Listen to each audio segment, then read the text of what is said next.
نظامی کی میں حضرت کا استقبال کرتا ہوں آپ سب کی طرف سے. آپ حضرات بیٹھے رہے انشاءاللہ حضرت کا خطاب ہونے والا آپ حضرات ان کے خطاب نایاب سے محظوظ ہوں گے.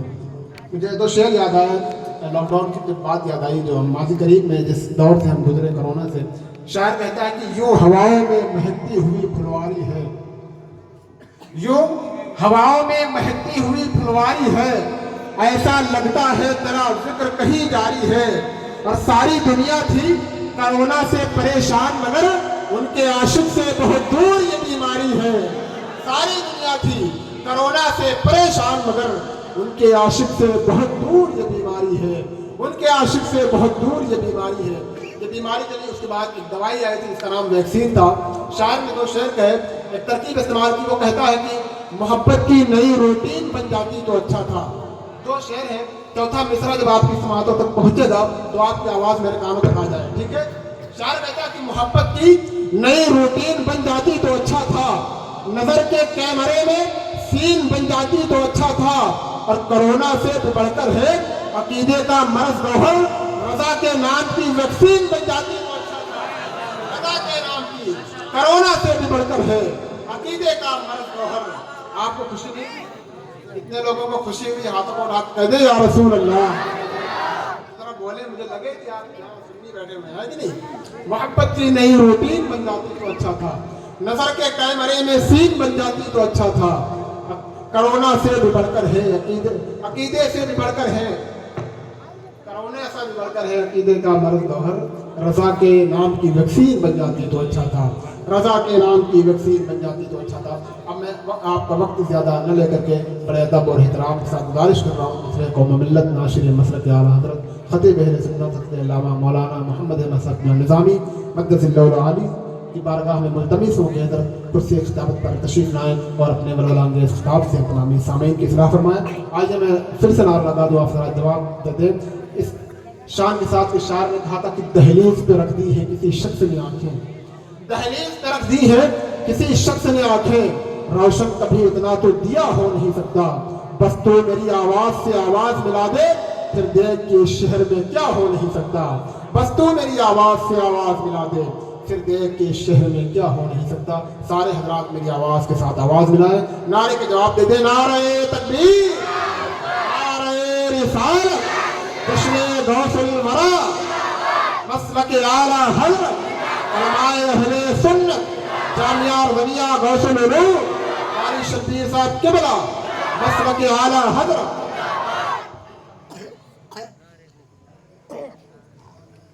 اسٹیج پر جلوہ فروز المعز احترام برادران اسلام, اسلامی رشتے کی ماں اور بہنیں, السلام علیکم ورحمۃ اللہ تعالی وبرکاتہ.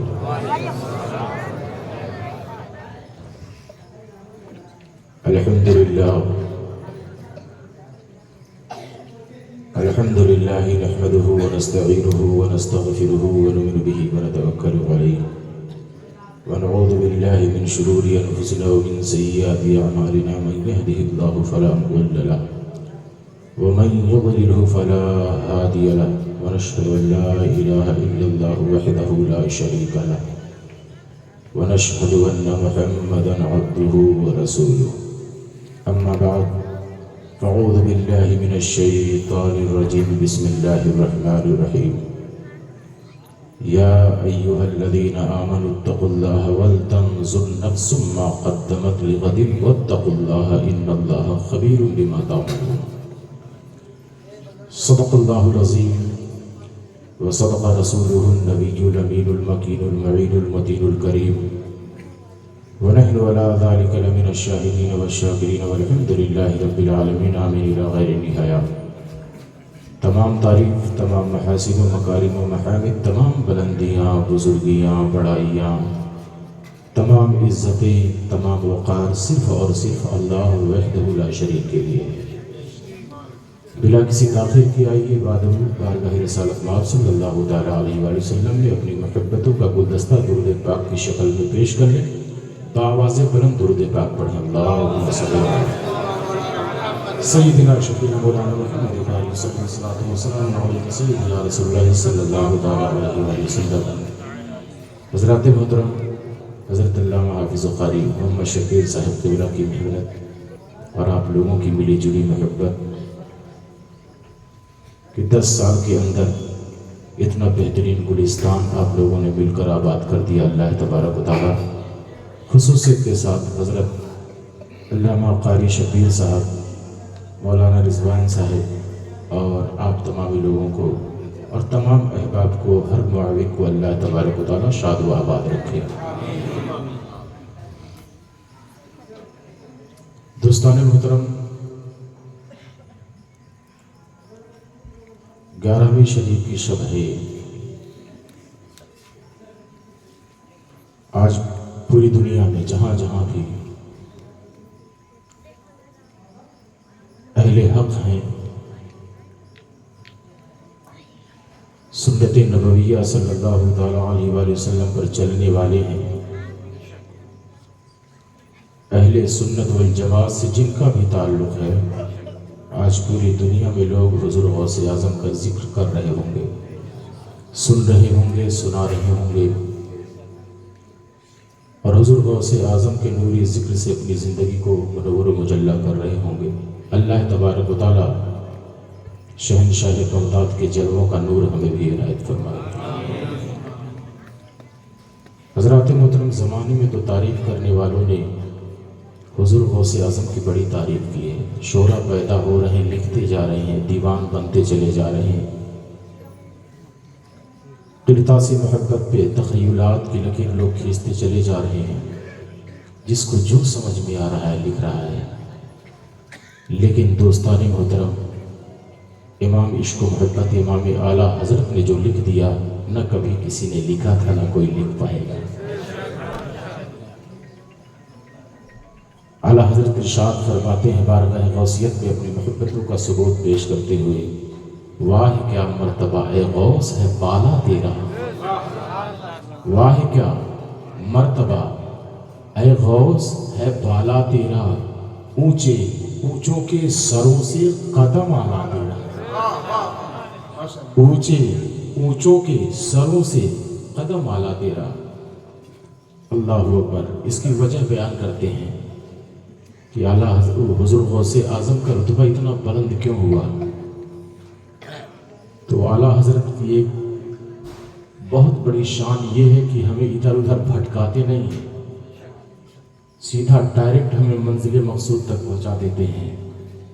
اعلیٰ حضرت نے یہ نہیں سمجھایا کہ اس لیے بلند ہے, اس لیے بلند ہے, اس لیے بلند. سمجھایا تو کس طریقے سے, وَرَفَعْنَا لَكَ ذِكْرَكَ کا ہے سایہ تجھ پر. اس کا سیدھا قرآن میں لے کے چلے گئے. وَرَفَعْنَا لَكَ ذِكْرَكَ کا ہے سایہ تجھ پر. یہ وَرَفَعْنَا لَكَ ذِكْرَكَ ہے کون؟ تو جب قرآن پڑھیں گے 30واں پارہ سورہ علم نشر ہے شریف, تو اس میں ایک آیت آپ کو ملے گی, وَرَفَعْنَا لَكَ ذِكْرَكَ. یہ میرے محبوب, ہم نے آپ ہی کے لیے آپ کے ذکر کو بلند کر دیا. یعنی اللہ تبارک و تعالیٰ نے مصطفیٰ کو بلند کیا. اسی کو سمجھاتے ہوئے اعلیٰ حضرت فرماتے ہیں کہ غوث اعظم کے سر پر تو ان کے والد کا ہاتھ تھا ہی, ان کے نانا حضرت عبداللہ سمیع کی دعائیں تھیں ہی, ان کے ماں کا آنچل تو تھا ہی, حضور غوث اعظم کی پھوپھی کی آہ سحرگاہی تھی ان کے ساتھ میں, سب کی دعائیں, سب کا ساتھ تھا. لیکن حضور غوث اعظم کو جس ذات نے سب سے زیادہ بلند کیا وہ کوئی اور نہیں, ہو مدینے کی سرکار ہے. حضور تاجدار مدینہ صلی اللہ علیہ وسلم ہے. اب دیکھیے ترتیب کیا, مصطفیٰ کو بلند کیا اللہ نے, مصطفیٰ کو بلند کیا اللہ نے, جس کا ثبوت قرآن میں ہے, جس کا ثبوت قرآن میں ہے.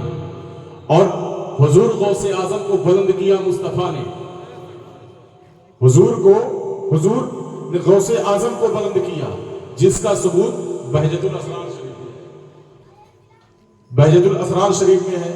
روایت بھی تھوڑی سی چھوٹی سی ہے, سن لیجیے. حضور غوث اعظم کے والد فرماتے ہیں کہ آقا کریم صلی اللہ علیہ وسلم میرے خواب میں تشریف لائے. فرمایا, اے میرے بیٹے موسیٰ, تمہارے گھر میں جو آ رہا ہے نا, وہ ایسی شان لے کر پیدا ہو رہا ہے جو میری شان نبیوں کے درمیان ہے اس کی شان وہی ولیوں کے درمیان ہے۔ میں امام الانبیاء بن کر زمانے میں آیا، وہ امام الاولیاء بن کر زمانے میں پیدا۔ بشارت کون دے رہا ہے؟ اور ایک بات سب کو معلوم ہے کہ دنیا میں جو کچھ بھی ہو، جتنا بھی جس کو جیسے بھی ملا، سب مصطفیٰ کے ہاتھوں سے ملا، سب مصطفیٰ کے در سے ملا۔ تو یہ ماننا پڑے گا کہ غوث اعظم کو بلند کرنے والا کون؟ حضور تاجدار مدینہ صلی اللہ تعالیٰ علیہ وآلہ وسلم۔ نبی نے بلند کیا حضور غوث اعظم کو، اسی لیے اعلیٰ حضرت کہتے ہیں وَرَفَعْنَا لَكَ ذِكْرَكَ کا ہے سایہ تجھ پر، بول بالا ہے تیرا، ذکر ہے اونچا تیرا، بول بالا ہے تیرا، ذکر ہے اونچا تیرا۔ اور جب اتنے بلند غوث اعظم ہیں، مصطفیٰ جن کو بلند کر رہے ہیں، زمانے میں اس کو کوئی ٹس سے مس کر سکتا ہے، کوئی ہلا سکتا ہے، لیکن بہت سارے لوگ گرانے کی کوشش کرتے ہیں۔ تو اعلیٰ حضرت فرماتے ہیں ہمارے یار غوث اعظم کو مصطفیٰ نے بلند کیا۔ سنو، غوث اعظم کی طرف توجہ لگاتے ہوئے کہتے ہیں حضور امام اعلیٰ حضرت فاضل بریلوی، یہ غوث اعظم مٹ گئے، مٹتے ہیں، مٹ جائیں گے یاد آتے، مٹ گئے، مٹتے ہیں، مٹ جائیں گے یاد تیرے، نہ مٹا ہے نہ مٹے گا کبھی چرچا، نہ مٹا ہے نہ مٹے گا کبھی چرچا تیرا، واہ کیا مرتبہ اے غوث ہے بالا تیرا، اونچے اونچوں کے سروں سے قدم والا تیرا۔ دوستان محترم، آپ نے بڑی اچھی محفل سجائی، آپ شرکت کر رہے ہیں، اللہ تبارک و تعالیٰ سب کو شاد و آباد رکھے۔ خطبہ مسنونہ کے بعد میں نے جس آیت کریمہ کی تلاوت کا شرف حاصل کیا، اللہ ارشاد فرماتا ہے یا ایھا الذین آمنوا اتقوا اللہ، اے ایمان والو اللہ سے ڈرو۔ سب سے پہلا جملہ اس کا ہے اے ایمان والو، دوسرا سنٹنس اس میں سے ہم کو ملتا ہے اللہ سے ڈرو، وَلْتَنْظُرْ اور دیکھتے رہو، وَلْتَنْظُرْ نَفْسٌ مَا قَدَّمَتْ لِلْغَدٍ، یہ تمہارا بدن، تمہارا وجود، تم حشر کے میدان کے لیے آگے کیا بھیجنا ہے۔ کتنی اچھی ترتیب اللہ نے رکھی ہے۔ اے ایمان والو اللہ سے ڈرو، اپنے آپ کو دیکھتے رہو کہ تمہارا وجود حشر کے لیے یعنی اللہ کے لیے، میدان محشر کے لیے، وہاں کامیاب ہونے کے لیے تمہارا وجود آگے کیا بھیج رہا ہے۔ پھر اللہ فرما رہا وَاتَّقُوا اللَّهَ، پھر کہہ رہا اللہ سے ڈرو، اور پھر اللہ تبارک و تعالیٰ آگے فرماتا ہے ان اللہ خبیر بما تعملون، تمہارا رب ایسا ہے کہ وہ تمہارے تمام اعمال کی خبر رکھتا ہے۔ ہمارا رب وہ ہے جو ہمارے تمام عمل کی خبر رکھتا ہے۔ حال یہ ہے یہاں جو ہم بیٹھ کر کر رہے ہیں وہ بھی رب کو معلوم ہے، جو گھر کر کے آئے ہیں وہ بھی رب کو معلوم، جو جا کر گھر کریں گے وہ بھی رب کو معلوم۔ کوئی ایسی چیز نہیں ہے جو اللہ تبارک و تعالیٰ سے پوشیدہ ہے، اللہ تبارک و تعالیٰ سے چھپی ہے۔ بہت سارے لوگ دنیا میں ایسے بھی ہیں، بہت سارے لوگ ایسے ہیں، وہ یہ سوچتے ہیں میں جو ایک کام کر رہا ہوں نا اسے کوئی نہیں جانتا ہے، سوچتے ہیں میں کمرے میں کر کے آیا ہوں اسے کوئی نہیں جانتا ہے، میں دوسری جگہ پر یہ کام کر کے آیا اسے کوئی نہیں جانتا۔ آدمی اپنے باپ سے چھپا لیتا ہے، اپنی ماں سے چھپا لیتا ہے، آدمی رات بھر بیٹھ کر موبائل دیکھ رہا ہے۔ نوجوان بچے آج تباہ و برباد ہو رہے ہیں موبائل دیکھ کر، نہ جانے کیسی کیسی چیزیں موبائل پر آ رہی ہیں، اور ساری چیزوں سے یہ خوش ہو رہے ہیں دیکھ کر، یہ سوچ رہے ہیں کہ میرے ابا نہیں دیکھ رہے ہیں، میری اماں نہیں دیکھ رہی ہے، میرا بھائی نہیں دیکھ رہا ہے۔ دوستان محترم، اپنے بچوں کو سمجھاؤ کہ یہ میرے بیٹے، یہ میرے لال، تجھے بڑا ہونا ہے، اور تو آج ہی سے سبق لینا شروع کر دے کہ اگرچہ میں نہ دیکھ رہا ہوں، اگرچہ تیری ماں نہ دیکھ رہی ہو، اگرچہ تیرا باپ نہ دیکھ رہا ہو، بھائی نہ دیکھ رہا ہو، رشتہ دار نہ دیکھ رہا ہو، لیکن ہم ایسے رب کے بندے ہیں، ایسے رب کے بھیجے ہوئے ہیں، ایسے رب کے پیدا کیے ہوئے ہیں کہ اللہ تبارک و تعالیٰ دنیا کی ہر شے کو دیکھ رہا ہے۔ جو ہم کمرے میں کرتے ہیں وہ بھی دیکھتا ہے، جو مکان میں کرتے ہیں وہ بھی دیکھتا ہے، جو میدان میں کرتے ہیں وہ بھی دیکھتا ہے، جو دکان میں کرتے ہیں وہ بھی دیکھتا ہے، جو کھلیان میں کرتے ہیں وہ بھی دیکھتا ہے۔ حد تو یہ ہے جو سینے کے قبرستان اور دماغ کے اس قبرستان میں رکھتے ہیں اللہ وہ بھی دیکھتا ہے۔ اللہ سے کوئی چیز پوشیدہ نہیں ہے۔ نہیں ہے, چھپی نہیں ہے. ماں باپ سے, بھائی بہن سے ڈرنے کی ضرورت نہیں ہے دوستو. ہمیں اگر کسی سے ڈرنے کی ضرورت ہے تو اپنے رب سے ڈرنے کی ضرورت ہے, اللہ تبارک و تعالیٰ سے ڈرنے کی ضرورت ہے. یہ ہمیں دو چار جھاپڑ مار کے چھوڑ دیں گے, ماں مارے گی دو چار جھاپڑ تھپڑ لگا کے چھوڑ دے گی, باپ دو چار تھپڑ لگا کے کوئی گندا کام ہم کر رہے ہوں ڈانٹے گا, دھمکائے گا, مارے گا, ایک آدھ ہفتہ گھر سے باہر نکالے گا, کمرے میں بند کرے گا, کھانا پانی بند کر دے گا, لیکن پھر اولاد ہے اس کی, مان جائے گا, محبت پیش کرے گا, پھر اپنا لے گا, ہم کتنا بھی گندا کام کر کے جائیں. لیکن دوستان محترم, اس زندگی کی حقیقت کو ابھی ایک صاحب کچھ دیر پہلے والعصر کی تلاوت شاید کر رہے تھے, کسی نے ابتدا میں والعصر کی تلاوت کی, نہیں اچھا وہاں پہ دیوا شریف میں جب مغرب کی نماز پڑھ کے نکلا تو وہاں تلاوت ہو رہی, وہاں بھی پروگرام ہو رہا تھا, وہاں پر تلاوت ہو رہی تھی والعصر ان الانسان. اپنی زندگی کی حقیقت سمجھو دوستان محترم, اللہ تبارک و تعالیٰ نے آپ کو یہ وجود دیا ہے, آپ کو یہ زندگی اللہ نے عنایت فرمائی. کبھی آپ نے اپنے آپ سے پوچھنے کی کوشش کی کہ اللہ نے مجھے کیوں پیدا کیا ہے؟ کبھی پوچھا آپ نے اپنے آپ سے یہ مائک کیوں بنا ہے؟ آپ کو معلوم ہے؟ ابھی بات تھوڑی سی ادھر ادھر جائے گی, لیکن ابھی بات سٹیک بیٹھے گی ایک دم انشاءاللہ, آپ کو پوری بات سمجھ میں آئے گی. ابھی لگے گا کہ کہیں ادھر کہیں ادھر جا رہا ہے, لیکن ابھی سب جڑے گی. آپ کو معلوم ہے یہ مائک کیوں بنایا گیا ہے؟ ہمارے آپ اتنے تو بیوقوف نہیں ہے, کسی کو معلوم ہے کہ سلو آواز کو لاؤڈ کرنے کے لیے مائک بنایا گیا ہے کہ نہیں, دھیرے سے بولو زیادہ کو سناؤ. پنکھا کیوں بنایا گیا بھائی؟ ہوا کے لیے, ہوا کے لیے نا. کہ کھیت میں پودا کیوں لگاتے ہیں آپ؟ دھان بوتے ہیں, گیہوں بوتے ہیں, مٹر بوتے ہیں, چنا بوتے ہیں, کیوں؟ گلہ نکلے ہم کھائیں پیے جوان بنے. تو ہر چیز کا ایک مقصد ہے کہ نہیں؟ تو کبھی یہ بھی سوچو کہ ہم کیوں ہیں, ہمارا کیا مقصد ہے, ہم کو کیوں پیدا کیا اللہ نے؟ ہم نے پیڑ لگایا تو مقصد سمجھ میں آیا اس کو کھانا ہے, ہم کو اس سے جو پھل نکلے گا, اناج نکلے گا, اس سے کھانا ہے. ٹوپی بنی معلوم ہے مقصد کہ سر پہ لگانا ہے, صافہ بنا مقصد معلوم ہے سر پہ باندھنا ہے, سگڑی بنی پہننا ہے, جوتا بنا معلوم ہے پہننا, ہر چیز کا مقصد معلوم ہے. اپنی پیدائش کا مقصد معلوم ہے آپ کو, کیوں پیدا کیے گئے؟ کبھی کسی مولوی سے, کسی عالم سے, کبھی کسی جاننے والے سے پوچھنے کی کوشش کی, یا کبھی کہیں کسی کتاب میں ڈھونڈنے کی کوشش کی؟ ہمارے پاس تو الحمدللہ ایسی کتاب ہے جس میں ہر سوال کا جواب موجود ہے. ہر سوال کا جواب, سوال کرتے جاؤ, جواب لیتے چلے جاؤ.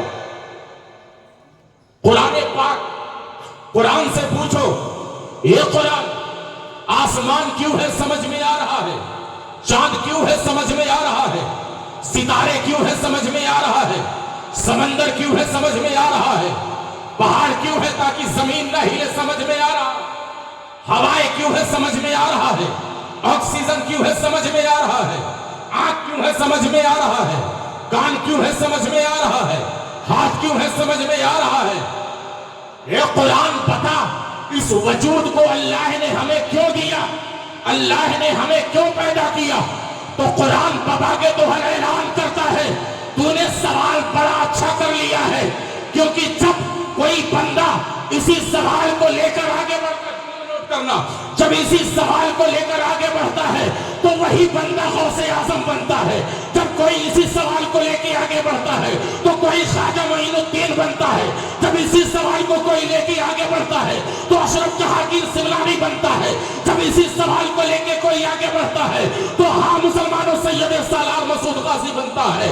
جب کوئی اسی سوال کو لے کے آگے بڑھتا ہے تو زیادہ دور نہ جاؤ, وہی احمد رضا بن کر چمکتا ہے. جب کوئی اسی سوال کو لے کے آگے بڑھتا ہے تو وہی مفتی اعظم ہند بنتا ہے. جب کوئی سوال کو لے کے آگے بڑھتا ہے تو وہی داد الشریعہ بنتا ہے. سوال کون سا ہے, ہم پیدا کیوں کیے گئے ہیں؟ تو قرآن جواب دیتا ہے وَمَا خَلَقْتُ الْجِنَّ وَالْإِنسَ إِلَّا لِيَعْبُدُونِ. واہ, نعرہ تکبیر, نعرہ رسالت, جشن غوث الورا, مسلک اعلیٰ حضرت. ایک سوال زندگی کو سوارنے والا ہے, لیکن مسلمان کسی سوال کو نہیں کرتا.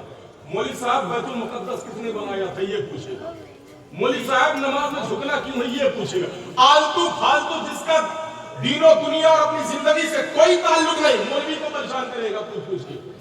لیکن جو زندگی کو سنوارنے والا سوال ہے، زندگی کو عروج دینے والا سوال ہے، آج کا مسلمان نہ اس کو جاننے کی کوشش کرتا ہے نہ سمجھنے کی۔ اللہ ارشاد فرماتا ہے، اللہ ارشاد فرماتا ہے، اللہ اپنے قرآن میں بیان کرتا ہے وَمَا خَلَقْتُ الْجِنَّ وَالْإِنسَ إِلَّا لِيَعْبُدُونَ، اے لوگوں میں نے جناتوں اور انسانوں کو اپنی عبادت کے لیے پیدا کیا ہے۔ کس کے لیے پیدا کیا ہے؟ عبادت کے لیے پیدا کیا ہے، عبادت کے لیے پیدا کیا ہے۔ اب پھر آپ کے ذہن کو موڑنا چاہوں گا، عبادت کے لیے پیدا کیا گیا ہے، ہمیں اللہ نے اپنی عبادت کے لیے پیدا کیا ہے۔ مائک بنا ہے آواز کو لاؤڈ کرنے کے لیے، اور اگر مائک آواز کو اور دبا دے لاؤڈ نہ کرے بلکہ ہم بولے تو ہم ہی سنیں، اب تک آواز نہ پہنچے تو بتاؤ اس مائک کا کیا کرو گے؟ کیا کرو گے؟ اٹھا کے کوڑے دان میں کباڑی والی کو بیچ دو گے، پنکھا لائے خرید کے ہوا نہ دے تب کباڑی والے کو بیچ دو گے، دکان والا واپس نہیں کریں گے، لے کے پتہ نہیں کیا کر کے لائے۔ دوستان محترم، پنکھا ہوا نہ دے کباڑ کے حوالے، کباڑی کے حوالے، کھیت میں پودا لگایا دانا نہ اگائے تو جانور کے حوالے۔ پتہ کیا چلا، جس چیز کو جس لیے بنایا گیا ہے اگر وہ کام نہ کرے تو اس کو اس کی حیثیت کے اعتبار سے نہیں رکھا جاتا بلکہ اس کو بربادی کی دہلیز کی طرف دھکیل دیا جاتا ہے۔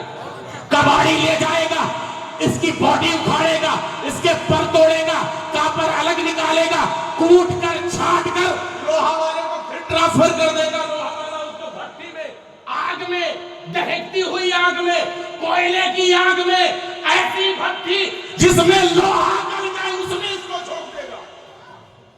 پنکھا کام نہ کرے تو بھٹی میں جھونک دیا جائے گا۔ تو اے مسلمان، اگر تو عبادت نہ کرے تو بتا تیرا کیا ہوگا۔ ہم پیدا کیے گئے عبادت کے لیے، ہم پیدا کیے گئے اللہ کے سامنے جھکنے کے لیے، ہم پیدا کیے گئے اللہ کو یاد کرنے کے لیے، لیکن مجھے معلوم ہے یہ وارث نگر، مجھے معلوم ہے نبی کی اولاد سے اس گاؤں کا تعلق ہے، لیکن مجھے بتاؤ وارث پاک کی چھتر چھایا میں رہنے والے مسلمانوں، تم نے وارث پاک کا کون سا عمل اپنی زندگی میں شامل کیا ہے؟ کس اعتبار سے زندگی تم گزار رہے ہو؟ وہ وارث پاک جن کی زندگی مصطفیٰ جان رحمت کی سنتوں کا نمونہ بن کر گزری ہے، جنہوں نے اپنی پوری زندگی اللہ کی عبادت کرتے ہوئے گزاری۔ ایک بات یہی پر کہنا چاہتا ہوں، بہت سارے لوگ کہتے ہیں وارث پاک میں کبھی نماز نہیں پڑھی۔ میں نے کہا اگر کوئی ایسا کہتا تو چار تماچا اس کو لگا دو۔ وارث پاک نے نماز نہیں پڑھی، اب ایک جو نماز نہیں پڑھے گا وہ ولی ہو نہیں سکتا۔ جو نماز نہ پڑھے ولی وہ ہو نہیں سکتا۔ اب افضل العبادت نماز ہی ہے، سب سے اہم عبادت، اور سب سے اہم کو ہی چھوڑ دے تو اللہ کا قرب حاصل کرے گا، پائے گا وہ اللہ کا قرب۔ تو لوگ کہتے ہیں، تو میں کہنا یہ چاہتا ہوں دوستان محترم، جتنے اولیاء کرام کی زندگی کو آپ ملاحظہ کریں گے، چاہے غوث اعظم ہو، خواجہ معین الدین چشتی ہو، حاجی وارث علی ہو، سب کی زندگی میں آپ کو یہی دکھے گا، اسی سوال کے پیچھے وہ چلتے رہے کہ میں پیدا کیوں کیا گیا۔ تو جواب ملا عبادت کے لیے، اب وہ عبادت کرتے رہے، عمر کا کوئی بھی پہلو ہو، عمر کا کوئی بھی حال ہو، لیکن وہ عبادت کرتے رہے، گھر میں رہے عبادت کرتے رہے، سفر میں رہے عبادت کرتے رہے، جہاں بھی رہے عبادت کرتے رہے۔ اور کون سی عبادت؟ جتنی عبادتیں نبی سے منسوب ہیں، جتنی عبادتیں صحابہ سے ثابت ہیں، جتنی عبادتیں انبیاء کرام سے ہمارے پاس پہنچی ہیں، ساری عبادتیں وہ کرتے رہے۔ کبھی دیکھو تو اپنے سر کو جھکا رہے ہیں، کبھی دیکھو تو قرآن کی تلاوت کر رہے ہیں، کبھی دیکھو تو غریبوں کی مدد کر رہے ہیں۔